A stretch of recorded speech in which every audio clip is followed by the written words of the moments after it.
पर जो एकादशी व्रत रहते हैं परम धन्य है, वो हरितोष व्रत है।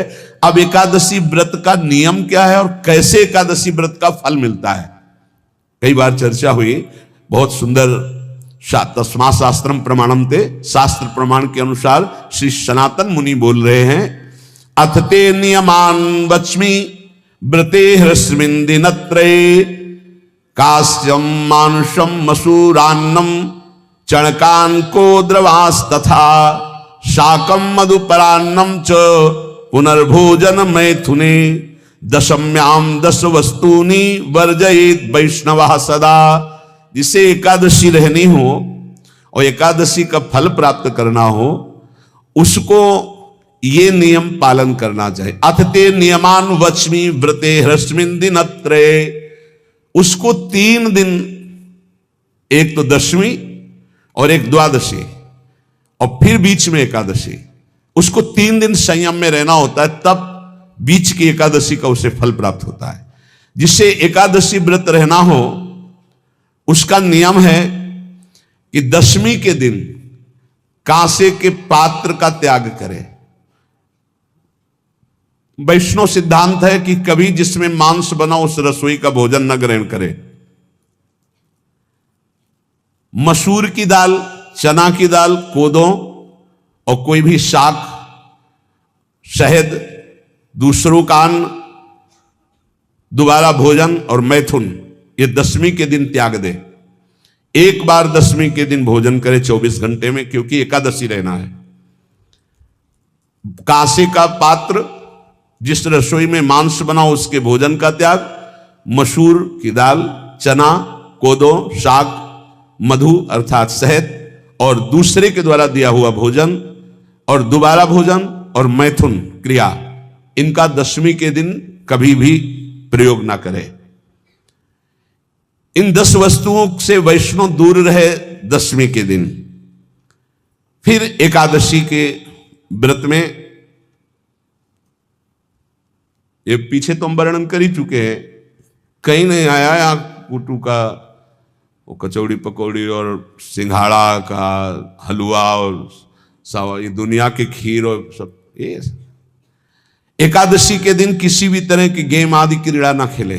जैसे अब आज व्रत है तो बैठे हैं अपना मोबाइल में गेम खेल रहे हैं, ऐसा कोई भी क्रीड़ा नहीं, द्वित क्रीड़ा, किसी भी तरह का गेम, ये सब खेल नहीं। द्वित क्रीड़ाम च निद्राम च तांबूलम दंत धावनम परापवादम पैशून्यम स्तेयम हिंसाम तथा रतिम कोपम हृतवाक्यम च एकादश्याम विवर्जयेत। एकादशी के दिन उपासक को चाहिए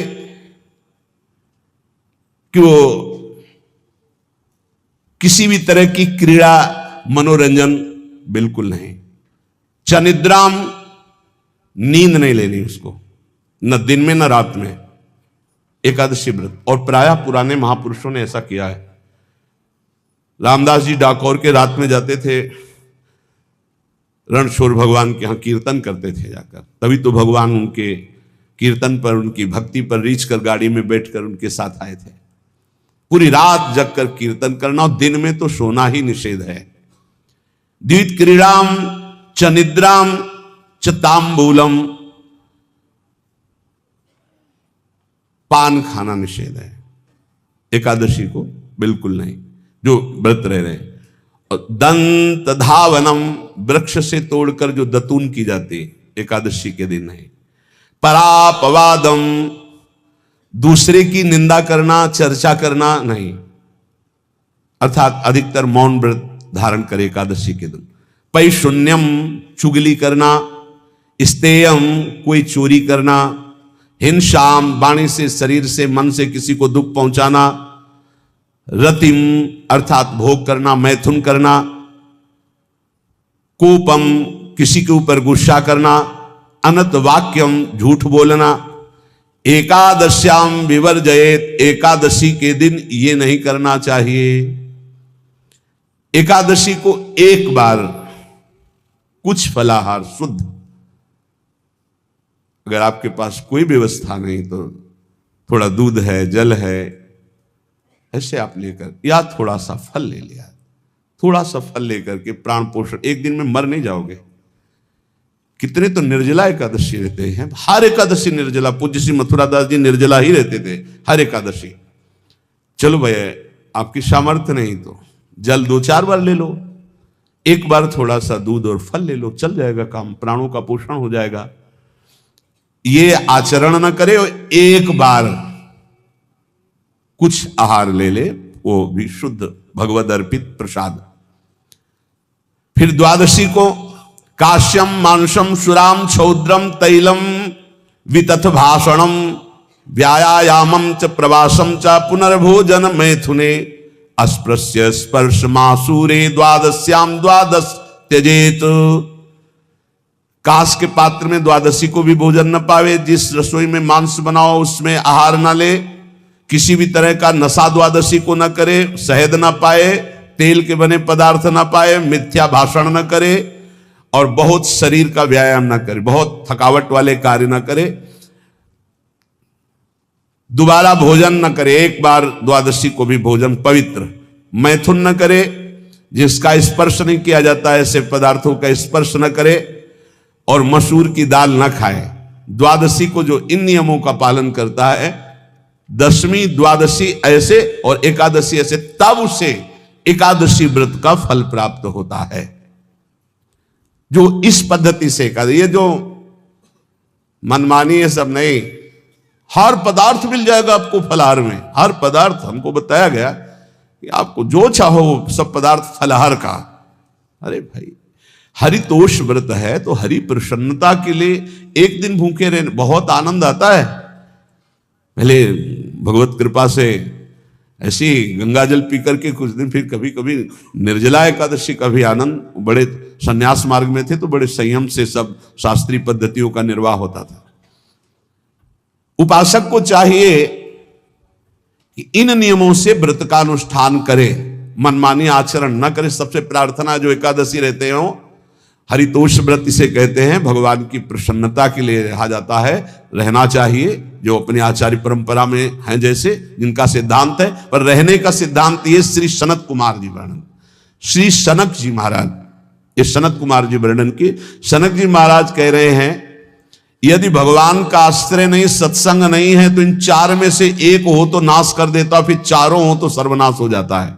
यौवनम धन संपत्ति प्रभुत्व विवेकता एकैपमप्यनर्थाय किमु यत्र चतुष्टयम। यदि सत्संग नहीं है, यदि भगवद आश्रय नहीं है, और खूब धन हो, जवान अवस्था हो, और बढ़िया पद मिला हो, प्रभुत्व चलता हो, और अज्ञान हो, फिर क्या कह रहा है? बोले ये चारों जहां मौजूद होते हैं वहां सर्वनाश का खेल शुरू हो जाता है। अगर इनमें से एक हो तो सर्वनाश करने में पर्याप्त है, और अगर चारों हो तो फिर क्या कहना है? यौवनम जवान हो, धन संपत्ति खूब रुपया पैसा हो, प्रभुत्व कोई पद हो, कोई अधिकार हो बड़ा, फिर अविवेकता और अज्ञानी हो, तो बोले एक नाश कर देगा, फिर चारों तो नाश ही कर देंगे।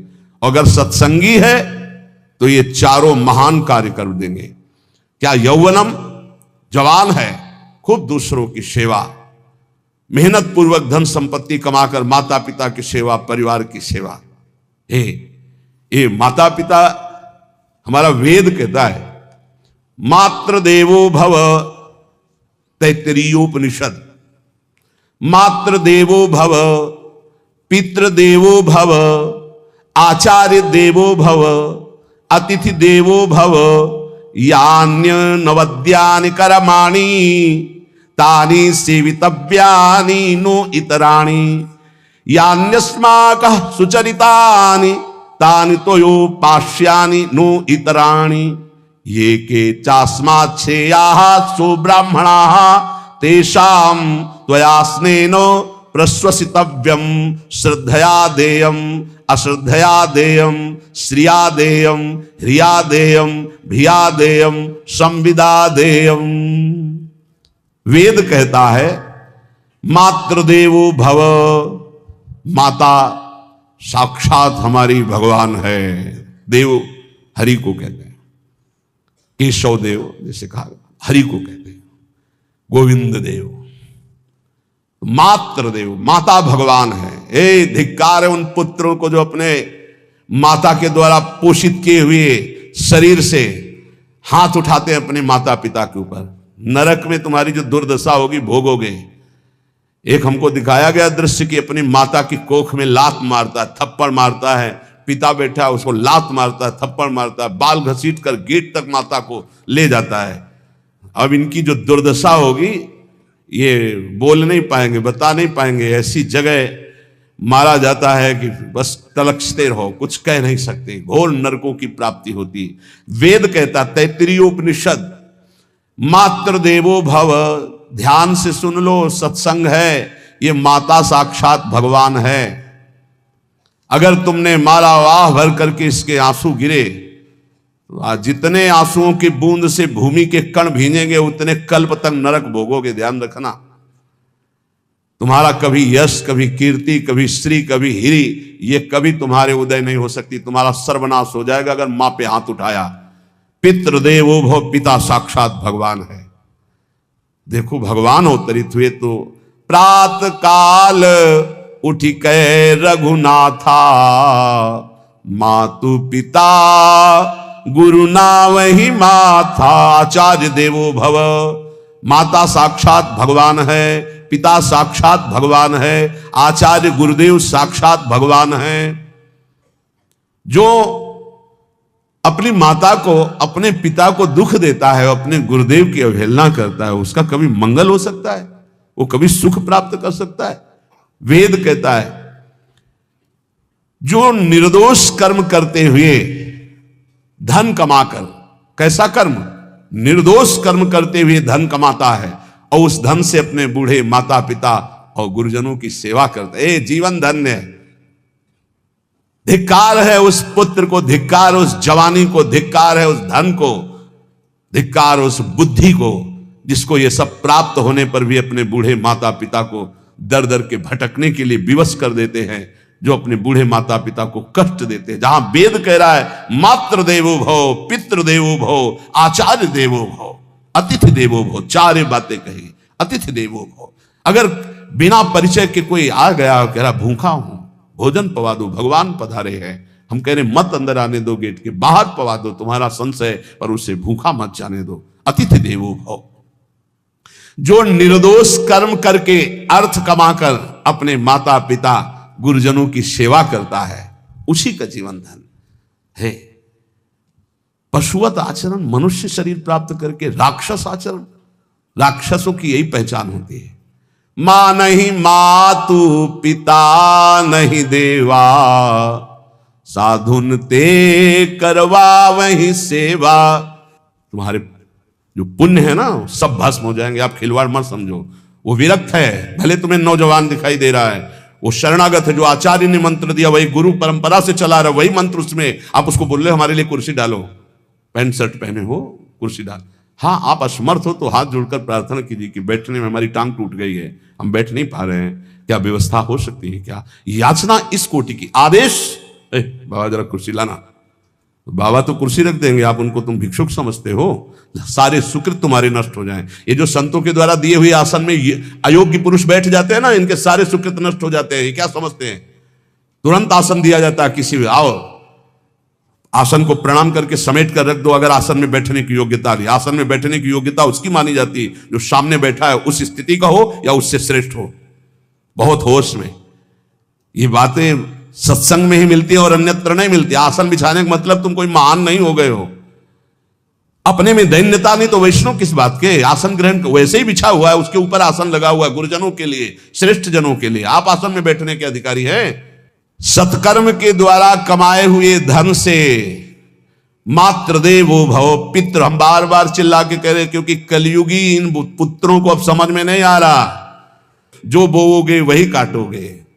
अगर आप अपने पुत्रों को सत अध्यात्म की शिक्षा देंगे और स्वयं अध्यात्म से चलेंगे तो तुम्हारा बुढ़ापा ठीक से जाएगा। नहीं, बुढ़ापा बहुत मुश्किल से कटता है, बहुत मुश्किल से। हाँ, हमें कई दृश्य देखने को मिलते हैं।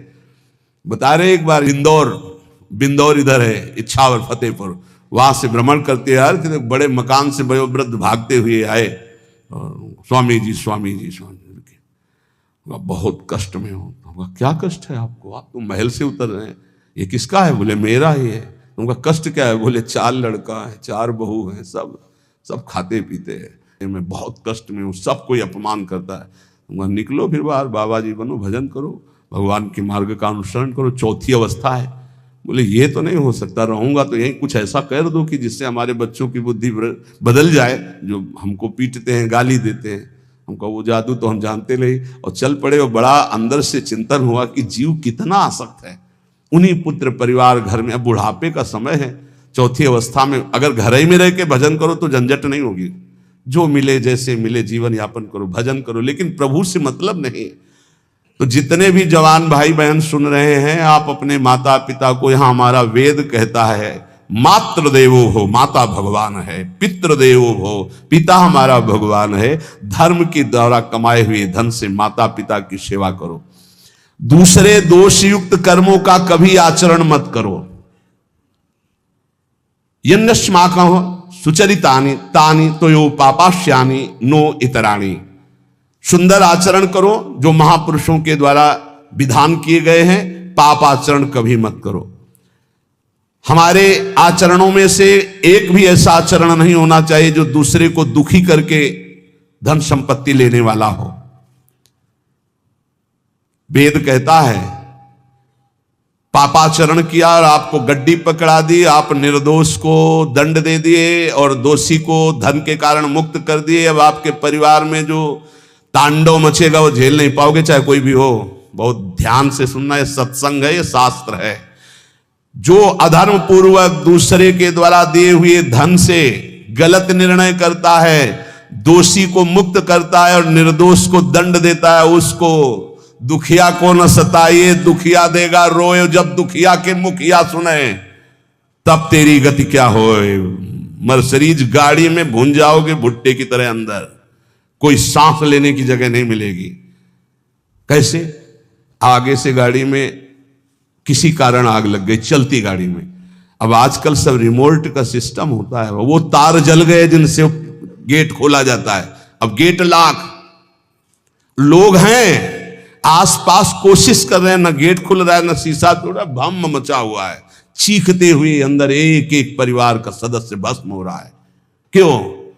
किसी के परिवार को उजाड़ा तुमने, किसी के निर्दोष की तुमने दंड विधान किए हैं, पापाचरण किए, वो भोगना पड़ेगा। इसीलिए बार बार तुम्हें भयावह शब्दों से कहते हैं, कोई तुम्हें दंड नहीं देगा, तुम्हारे कर्म हर समय तुम्हारी खोपड़ी में सवार हो, वही तुम्हें दंड देंगे। इसलिए हमारा वेद कहता है